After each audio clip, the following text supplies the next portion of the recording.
கர்த்தருடைய பரிசுத்தமான நாம மகிமைப்படுவதாக.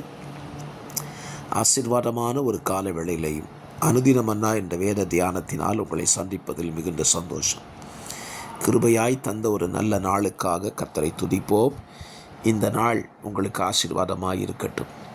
இந்த நாளுக்கான தியான அதிகாரம் 2 நாளாகமும் 17ஆம் அதிகாரம் அதனுடைய 5ஆம் வசனம். ஆகையால் கர்த்தர் அவன் கையில் ராஜ்யபாரத்தை திடப்படுத்தினார். ராஜ்யபாரம் யோசபாத்தின் கையில் திடப்படுத்தப்பட்டது. கர்த்தர் ஏன் அந்த காரியத்தை செய்தார்? அப்படி செய்வதற்கு யோசபாத் என்ன செய்தான் என்பதை இந்த காலவெளியிலே தியானிக்கலாம். யோசபாத்தினுடைய தகப்பனாயிருந்த ஆசா கர்த்தருக்கு பிரியமானதை செய்தான். இறுதி நாட்களிலே அவன் தேவனுக்கு விரோதமாய் நடந்து கொண்டான்.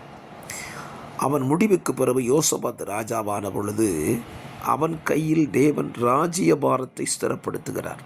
அதற்கான காரணம் என்ன அப்படின்னா, முதல் காரணம், அவன் பாகால்களை தேடவில்லை.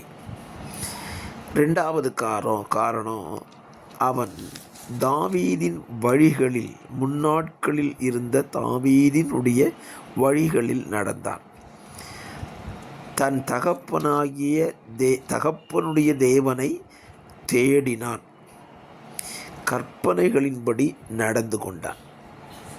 இதையெல்லாம் யோசபாத்து செய்கிறான். இதை கர்த்தர் கண்டு அவன் ராஜ்யபாரத்தை ஸ்திரப்படுத்துகிறான். என்னை கேட்கிற அருமையான கர்த்தருடைய பிள்ளைகளே, யோசபாத் வாழ்ந்தான், ராஜ்யபாரம் ஸ்திரப்படுத்தப்பட்டவர் மடிந்து போனான், மரித்து போனான். இன்றைக்கு நீங்களும் நானும் வாழ்ந்து கொண்டிருக்கிறோம்.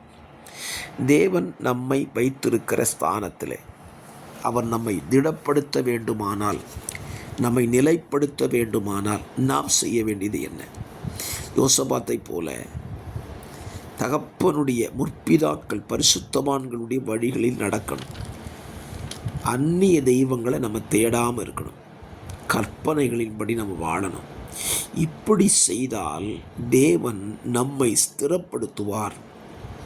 நம்ம எந்த இடத்துல வச்சிருக்கிறாரோ அந்த இடத்துல ஸ்திரப்படுத்தி நம்மை நடத்த அவர் வல்லமை உள்ளவராக இருக்கிறார். ஆகவே யோசபாத்தை படிச்சுட்டு நம்ம தவறாக நடந்துடக்கூடாது.